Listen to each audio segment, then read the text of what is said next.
मैं अपने चैनल में आप सभी का स्वागत करती हूँ। और आज हम पढ़ेंगे हिंदी काव्य। और हिंदी काव्य के अंतर्गत है आपका रासो साहित्य। ठीक है, तो रासो साहित्य में कुछ ग्रंथों के नेम हैं और उनके लेखक भी हैं। तो हम साथ में ये बताना चाहेंगे कि ग्रंथ जो हैं और उनके जो लेखक हैं, ये जो ग्रंथ लिखा गया है, क्यों लिखा गया है, कितने शब्दों का इसमें चित्रण है, ये सारी हम आज इसमें डिस्कस करेंगे।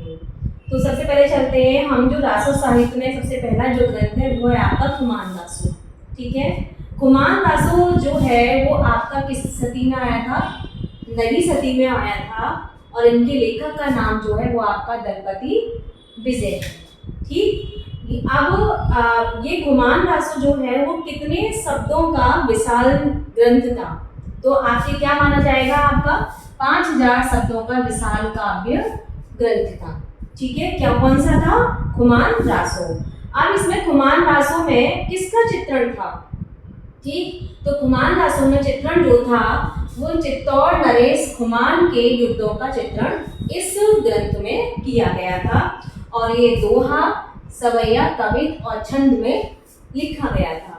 दोहा तो आप इन लोगों ने सभी ने पढ़ा ही होगा, कवि के दोहे बहुत सारे पढ़ रखे होंगे, है ना। हो सकता है आपने सवैया और कवित आपने ना पढ़ा हो, तो मैं आगे कोई वीडियो बनाऊंगी तो आपको उसमें छंद के बारे में वर्णन करके बता दूंगी कि छंद कौन कौन से होते हैं और दोहा किसे कहते हैं, सवैया किसे कहते हैं, कवित्त किसे कहते हैं, रोला किसे कहते हैं, कुंडलिया किसे कहते हैं। तो ये आगे की वीडियो में आप इसको जान पाएंगे।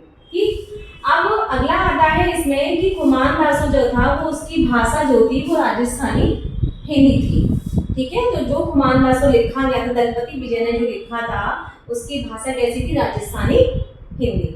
सेकंड हमारा आता है बीसल देव रासो। बीसल देव जो रासो जो था वो ग्रंथ जो लिखा गया था 1155 में लिखा गया था और नरपति नाना कवि ने लिखा था। एक ये जो था आपका गेय काव्य। गेय काव्य वो होता है जिस हम काव्य को पढ़ के हम गा सकते हैं। जैसे मानो सूरदास के बहुत से पद आपने ऐसे पढ़े होंगे या ऐसे सुने भी होंगे कि जो कि गाने योग्य, यानी कि कोई भी काव्य जब गाने योग्य की पद्धति में आता है तो हम उसे गेय काव्य की संज्ञा देते हैं। ठीक है, अब इसमें क्या वर्णन था? भोज परमार की पुत्री राजमती तथा अजमेर के चौहान राजा बीसल देव तृतीय के विवाह, वियोग एवं पुनर्मिलन का वर्णन इसमें किया गया है। किस किस का वर्णन किया गया है इसमें? यानी कि जो राजा था भोज परमार की जो पुत्री राजमती थी और अजमेर के जो चौहान राजा बीसल देव थे, उनके पहले विवाह हुआ, फिर वियोग हुआ, फिर उनके पुनर्मिलन का वर्णन किया गया, जिसमें कि इस ग्रंथ में बताया गया है। अगला आता है आपका हम्मीर रासो। हम्मीर रासो किसने लिखा था? हम्मीर रासो सारंगधर ने लिखा था। लेकिन इस ग्रंथ के बारे में इसका कहीं ना कहीं थोड़ा बहुत जिक्र तो मिलता है, लेकिन यह पूरी तरह से प्रमाणित नहीं है।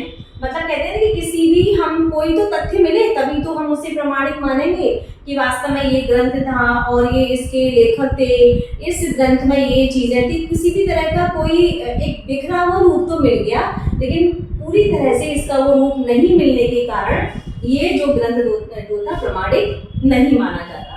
अगला आता है हमारा परमाल रासो। परमाल रासो जो लिखा था वो आपके जगनिक ने लिखा था और इसमें खास बात ये थी परमाल रासो में कि आल्हा और उदल नामक दो वीर सरदार की वीरता का इसमें वर्णन किया गया है। ठीक है, और परमाल रासो को आप क्या कहते हैं? खाला आला खंड के नाम से भी जानते हैं। ये क्वेश्चन बहुत आता है कि आला खंड के नाम से भी इसको ग्रंथ को जाना जाता है।